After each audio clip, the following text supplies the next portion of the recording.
vai ser um bate-papo informal. Fica à vontade, amigo. Bom, acabamos de assistir um filme maravilhoso, baseado em um romance argentino chamado A Pergunta de sus Olhos. Depois sai um roteiro primorosamente feito e que dá origem a este filme, O Segredo de Seus Olhos. Um detalhe, ainda sei que geralmente a gente, quando assiste um filme, um seriado, etc., não acostumamos muito a ler os créditos, é decir, essas coisas que saem ao final.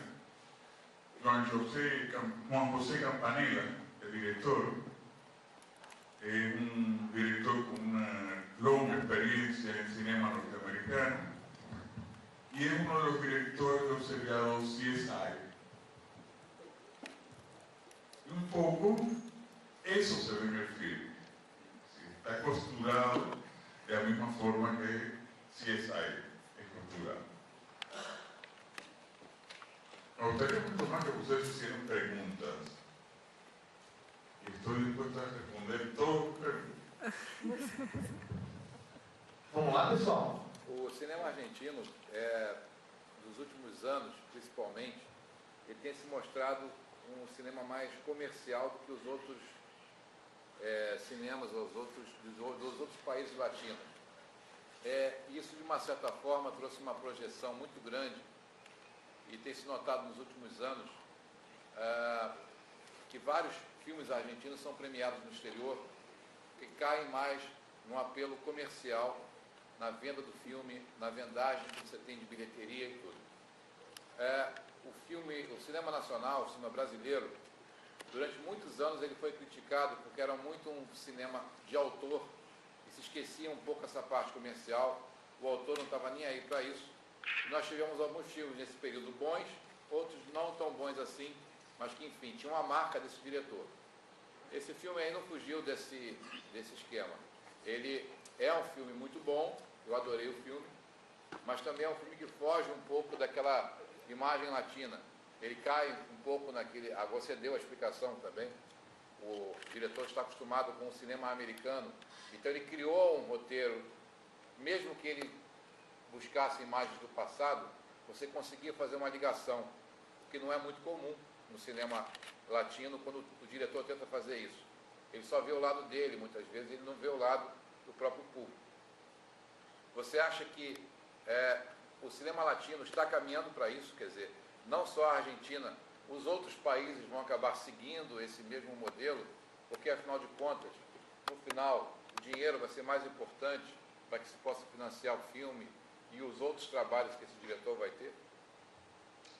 Bom, comienzo falando que durante 10 anos de minha vida, entre 1970 e 80, um pouquinho, 80 e...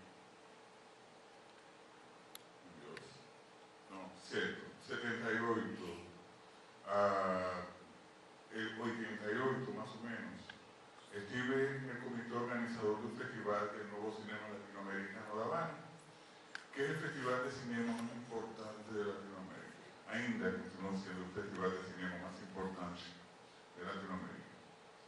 Y una cosa se vio en el percurso de todos estos años, y es que el cinema latinoamericano en general va en ese camino.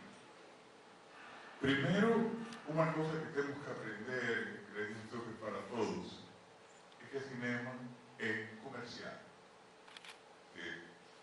Acá ven y en esta sala por determinado precio, entonces usted está vendiendo un investimiento que fez alguien, llámese gobierno, llámese iniciativa privada, llámese ley de incentivo, patrocinio, etcétera, etcétera, y simplemente eso tiene que tener retorno. Posso falar un poquito más de las leyes de incentivo en la Argentina? El director, cualquier uno, pide prestado el dinero. No es como aquí que tiene una ley de incentivo a cultura en la cual no hay retorno. En Brasil Brasil, eu peço dinheiro para fazer um filme e eu não tenho obrigatoriedade de devolver nada para o governo brasileiro, nada para a sociedade brasileira, nada para o povo brasileiro. Em quase todos os países de Latinoamérica hay que devolver el dinero. Es decir, si se piensa que el cinema es un investimiento, ese investimiento tiene que devolver. Y de lucro a una parte también que fica para los nuevos realizadores. Voy a ganar dinero haciendo películas, voy a recibir un salario por el tiempo en que paso filmando, preparando filmes, etcétera, etcétera, etcétera, y después al final devuelvo el dinero y tengo parte del lucro para mí. Aquí no funciona así. Aquí es un llamado cinema más autoral, con el que acredito que no concordo, en la medida en que me puso a dar el lujo para hacer un filme en Brasil que consta, en el caso de Chateau, de Guilherme Fonte, com mais de 15 milhões, e por isso mesmo ficou. Mas o que acontece é que você tem a lei do incentivo, você tem dinheiro subsidiado, às vezes em parte do governo, que o governo também entra como patrocinador, através de empresas como Petrobras e outras. Você tem que prestar conta disso. Onde gastou? Porque mesmo que vá a lei de incentivo, diz que eu, como contribuinte do imposto de renda, posso deduzir tantos por cento do meu imposto de pessoa física destinar à cultura. A empresa pode deduzir tanto para a cultura. Só que eu, como autor de cinema, como diretor de cinema, eu tenho que prestar contas disso. Eu uso a Armani e uso a lei audiovisual. É por isso que Chateau dá tantos problemas, e você, muito mais do que eu, sabe disso. Há pouco tempo saiu uma reportagem falando sobre os 10 filmes que receberam incentivos e até hoje não saíram. Chateau é um deles. Outro filme da Norma Bengel também. E outros. E todos esses filmes estão aí parados porque precisavam de mais dinheiro. Infelizmente o dinheiro foi mal administrado e o filme não vai sair. Eu não falava só isso. Em qualquer país, tenho que fazer um pouquinho de história. Sim, é bom. Se nós pensamos como se fazia cinema antes, tinha em Latinoamérica toda 3 grandes polos de cinema, que eram México, Brasil e Argentina. E se produzia cinema a partir de que tinha uma corriente que em qualquer sistema de produção existe, que es que yo tengo un proyecto a hacer, un filme qualquer, y yo el productor de mi filme negocia con el exhibidor, el distribuidor, perdón. Sí. Y el distribuidor a su vez negocia con el exhibidor. Productor, distribuidor, exhibidor. Entonces, simplemente el filme, cuando sale, es garantido su exhibición en salas de cine. Nós, aqui em Brasil, temos o mau hábito de pensar em um filme. Pido dinheiro para fazer o filme. Faço o filme. E depois de feito, começo a procurar quem vai exibir, quem vai distribuir. E em isso te passam 3 anos, o filme fica velho e não tenho que dar conta a ninguém. Perdeu o interesse. E não é um dinheiro que se joga fora. Posso falar que no ano passado, e mais não lembro, perto de 200 filmes tinham sido feitos em Brasil, sem possibilidade de exhibição. O Cidade de Deus, quando foi lançado, uma das coisas que se elogiou no filme, não apenas o filme em si, mas foi o fato de eles terem assinado o contrato com Miramax, que tinha acesso ao mercado americano, começou a colocar o cinema nos melhores cinemas americanos e europeus, e de uma certa forma o sucesso veio de fora para dentro. Aqui nós começamos a ouvir falar muito em Cidade de Deus, porque ele começou a ser exibido lá fora. A crítica foi elogiosa, e aqui o público assim, então vamos ver esse filme. Se estão falando bem dele lá fora, deve ser bom aqui dentro também. Então, Miramax é um dos exemplos. Se hoje um dos grandes sucessos do filme, se ele assina com Miramax ou outros distribuidores desses maiores, multinacionais de exibição, tem um sucesso quase que garantido, se ela gostar do filme também, é claro. É indiscutível que se um distribuidor filme não sai de festinha de aniversário. Uma coisa interessante também que tem este filme é que está baseado no olhar. O segredo não está em que se fala, está em como se olha. Sim. Todo el tiempo estamos viendo a reacción de los ojos de los actores, a referencias, todo el tiempo a olhar a lembrança, y a lembrança entra también por los ojos. Y hasta el finalzinho mesmo, cuando el inspector Expósito entra y el prisionero pide por gentileza que el cara fale con él. Hace 25 años que no fala con él, mas él se oye. Y tem un monte de referencias, no sé si comprendieron el nombre del inspector, Benjamin Expósito. Benjamin es el primero. Y Expósito, porque este es estos garotos que se abandonan. El garoto es esto que você pare y llora.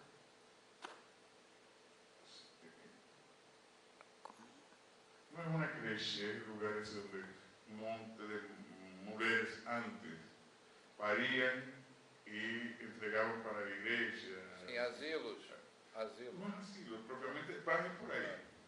Entonces, esos garotos se llamaban de expósitos en los países de habla hispana. Abandonados. Abandonados, exacto. Entonces, es el primer abandonado, Benjamin Expósito, es lo que estoy por detrás de ese nombre. Y abandonado por la vida, abandonado por el amor, abandonado por los amigos. Si você ve, durante todo el filme, él es un cara solitario. Y el único amigo que tiene es porque él paga las dívidas con amigo. La mujer que ama, él no es capaz de parar, te ama. Y abandona también. Ella hace referencia que él casó con una bella mujer de Villeroy y él no amaba a esa mujer. Porque es un filme de amor y desamor. El único amor que pesa es el del personaje central, cara Morales, y el resto es una cantidad absurda de desencontros. La Suiza, cuando fala de la familia, fala que está casada, en casa, en su marido y 2 filhos que ama. Si él no ama al marido, fala, ama a sus 2 filhos. Y está ahí porque está ahí. Él se apropia de la historia de Morales cuando comienza a escribir al inicio del film. Que pensamos que es él, no, él está haciendo referencia y después, más enfrente, está dada esa referencia. Cosa interesante también, la forma en que la información llega al espectador por diferentes vías. Todo que todos los personajes se repiten en diferentes momentos.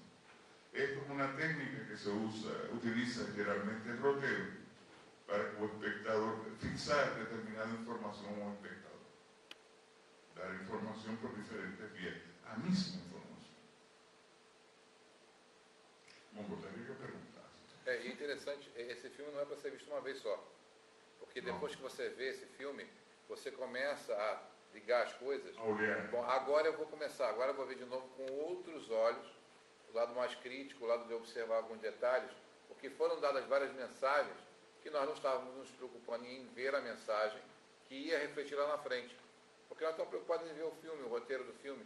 Você tem que ler e tudo, você tem que se preocupar ali com a história.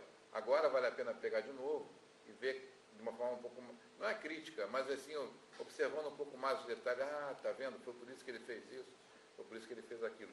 Pelo menos eu acho, é a forma como eu vejo. Você lembra o nome que falei que tinha romance em que se inspirava este filme?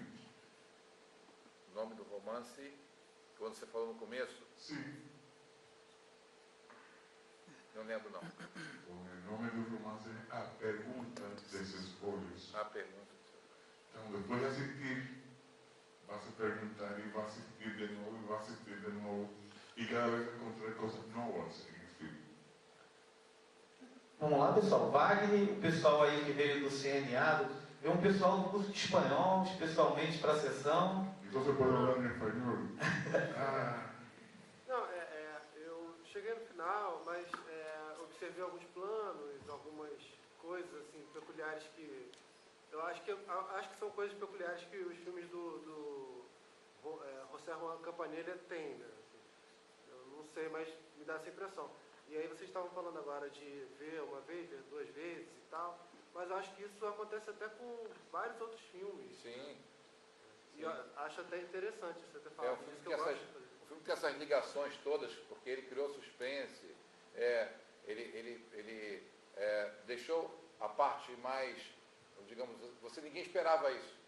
Você confiou na informação, eu confiei na informação que ele passou, que ele deu 4 tiros no cara e matou o cara. Esquece, deixa pra lá. Eu não acreditava que fosse ter um desfecho tão impressionante como esse, no final, dele ter encarcerado o cara. E aí ele começou a lembrar de uma série de coisas que eu vou dar 4 tiros no cara para o cara poder ficar livre. Ele tem que pegar a prisão perpétua. Aí que você se toca. Então isso é bacana, interessante. Ele criou esse suspense. E aqui é bom que você veja de novo. Mas só em filmes bons, né? Filme ruim você não vê de novo, não. Não quer nem saber como é que foi o enredo. também acredito que um filme diferente de Campanella. Não concordo com que este seja um filme igual a outro filme de Campanella. Este é o filme de Campanella. Diferente a todo outro produzido. Eu queria só citar uma cena, se você pudesse falar dela. Sim, esse filme me emocionou muito, principalmente no final. Eu acho, acima de tudo, que é um filme de amor. Me lembrou alguns romances do Gabriel Garcia Marques, aqueles amores sofridos.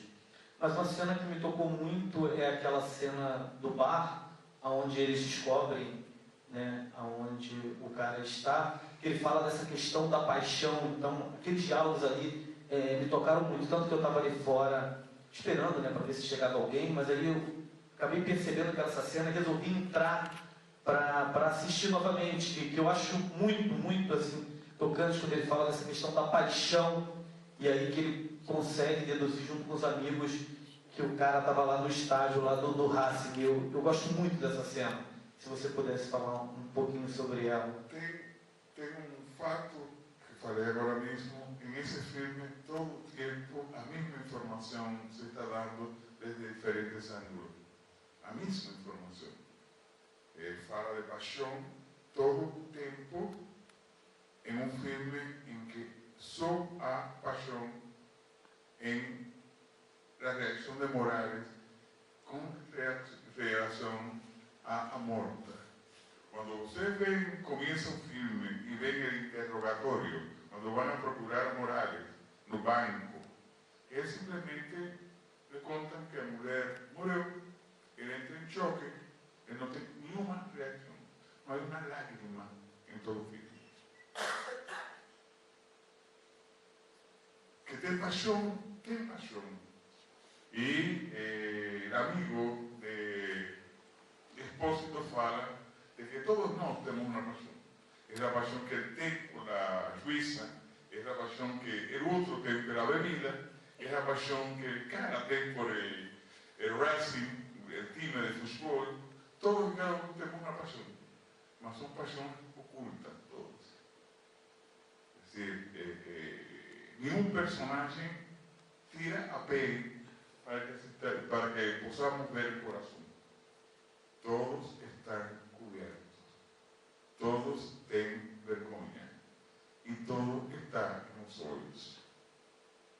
E nessa cena, em que está a enciclopédia ambulante, em que estão fazendo o mesmo. Estão bebendo no bar. Ele fala de todas as coisas que havia había enumerado antes las 14 cartas, 2 referencias, 5 nombres, no sé qué. Y esa enciclopedia que va desvendando la misma información que nos dieron antes, que eran las cartas, los nombres y lo que era cada uno de ellos. El cara tiene una pasión, el fútbol. Mas cuando lo vemos en el estadio, él está frío, todo el mundo está gritando, él tiene un apito en la boca y nada más. Él no está vibrando como el resto de la torcida. Él está en la suya. É isso. Eu só queria falar sobre o lado técnico do filme. Uma coisa que me impressionou, uma cena que me chamou muita atenção, foi justamente essa cena do estádio. Não sei se todos repararam. A tomada começa do alto, não corta em nenhum momento, ela vem descendo, vem descendo, vem descendo, vem descendo. Ela entra no campo, quando o cara está chutando uma bola na trave, continua a mesma cena, daqui a pouco você entra na arquibancada e já focaliza. Que cena fantástica é essa? Isso só pode ter sido feito com aqueles mini helicópteros ou coisa parecida, que eu deduzo, não sou cineasta, não sei como é que o cara vai fazer isso. Mas ele não corta a cena, ela vem lá de cima, vem descendo, entra no estádio, ela invade o campo praticamente. Quando você vê o lance, o jogador sendo lançado, chuta a bola na trave. E a cena continua. Ele vai até a arquibancada, na torcida que está pulando, gritando, passando a bandeira do Racing e não sei o que. Quando ele dá a tomada, no Expósito, direto, não houve corte. Bom, aí também, vamos falar da técnica. Não é corte porque não é filmagem. Não é imagem? Não há filmagem. Isso não foi filmado, isso foi criado no computador. Toda a cena foi criada no computador. Fantástico. Muito bem criado. Se você vê o detalhe das bandeiras, vai ver que a mesma bandeira está se repetindo. Não deu para ver isso não. Está vendo como é que tem que ver de novo? Cara, é fantástica aquela cena. Achei muito bem feito. Muito bem feito. Hoje, essas coisas não surpreendem justamente porque este computador é a mesma técnica que se usou em Gladiator para encher el Coliseo Romano. Entonces ya... También se repite unos minutos después en la persecución en que él cae en el hueco, sí, en el buraco. Sigue hasta la cancha. No, más eso ahí es más Steadicam. Hay un aparelho llamado Steadicam que hoy usan los cinegrafistas, filman con 2 cámaras y de bacano y puedes pular de la encima que cuando cae la cámara va a estar. Simplemente no se va a mexer eso. Que había antes que el cinegrafista corría con una cámara y você via la imagen aquella doidona. Hoy ya no, tiene Steadicam y imagen perfectamente igualzinha que se estuviese haciendo con triple.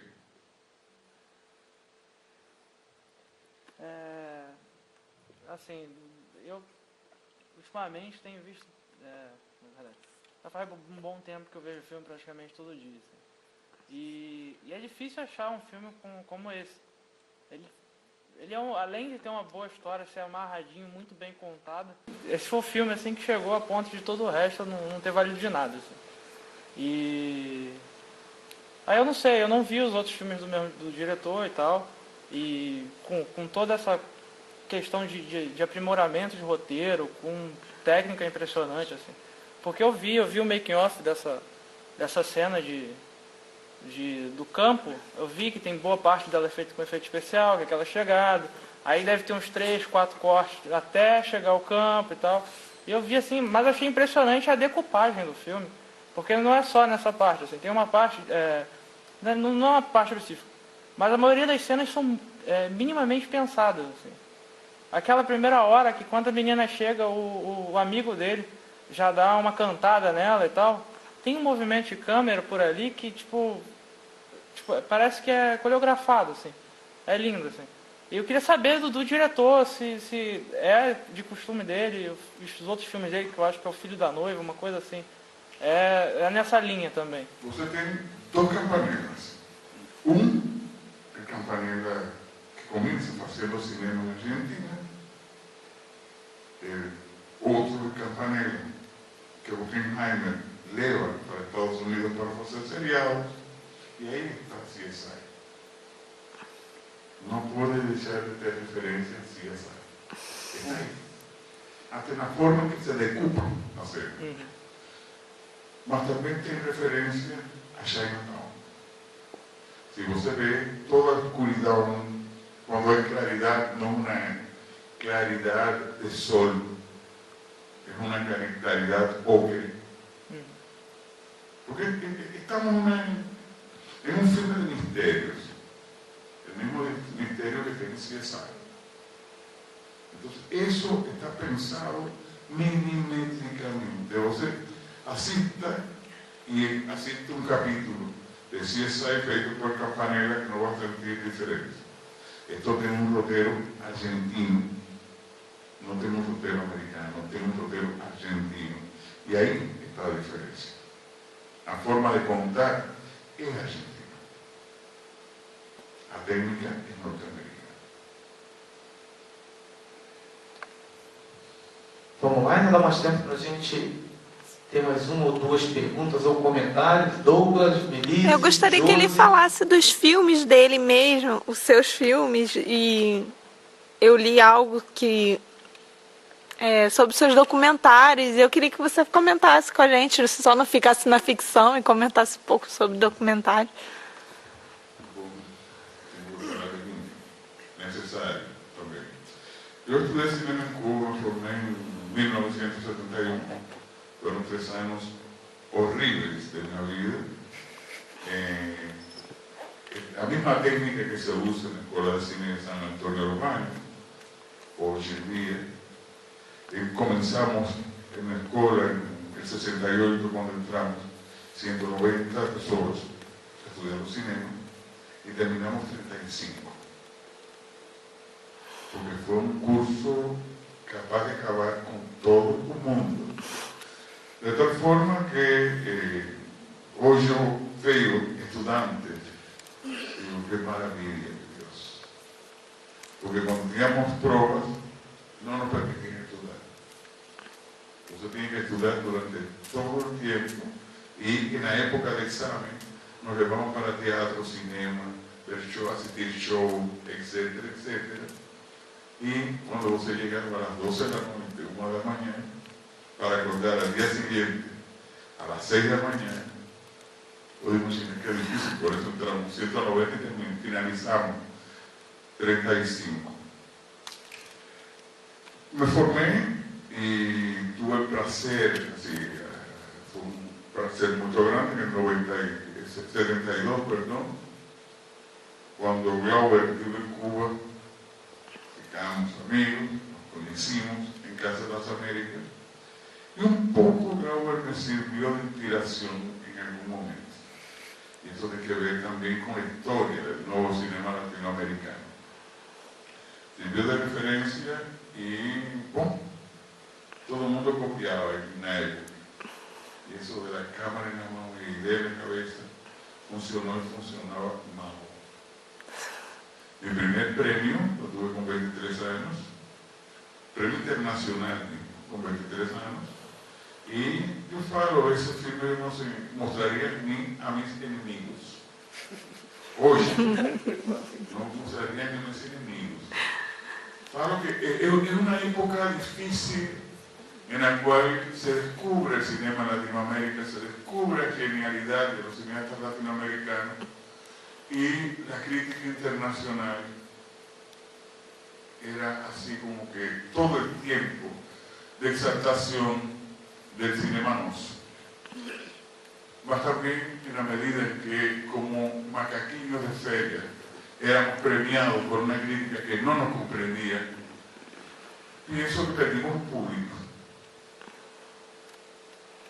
Y eso fue lo más doloroso que tuvo el cinema en Latinoamérica, a pérdida de un público. Tirando ejemplos meritorios como el de Jorge Santinés, que reinventa el cinema en la Bolivia. Es decir, el indio Aymara no comprende un filme como nos asistimos. Su historia es circular. Eso de los muertos, de los vivos, de no sé qué, y héroe que sale, que pula, eles não compreendem o cinema assim. E Sanginés, conhecendo o povo aymara, reinventou o cinema em Bolívia, até o ponto que posso contar-lhes que quando estreia Rambo em Bolívia, o primeiro Rambo, estuvo compitiendo no mercado com Jaguar Malcu, Sangre de Cóndor, é a tradução, Sangue de Cóndor. E simplesmente tive muito mais público que Rambo na Bolívia. E isso um pouco também serviu de alerta para todos nós começar a pensar um cinema bueno, bonito e barato, bom, bonito e barato, mas que também tivesse um diálogo absoluto com o público para que estava feito. Mais interessante que fazer cinema para os europeus, que não tinha que compreender, era fazer cinema para os cubanos, e na medida que fosse cubano no cinema, ia ser internacional. É uma coisa que tem que ter filme. E como é, não sei, o cinema iraniano, o cinema espanhol, o cinema argelino, o cinema argentino, não sei se existiram whisky, uruguaio. Em um monte de países se está dando todo um fenômeno em relação ao cinema, e na medida em que se vai fazendo cinema, é um cinema nacional. Apesar de que em muitos países de Latinoamérica ainda não se fez um primeiro filme. Bom, me formei, comecei a produzir muito documentário. Em 1976, chegou um cara que me descobriu o cinema, um diretor de cinema russo, chamado Vladimir Churkov, que agradeço todo o que seja de cinema hoje, porque nos tirou assim. Sentem aí crianças, aprendam a escrever roteiro. E foi como aprendi.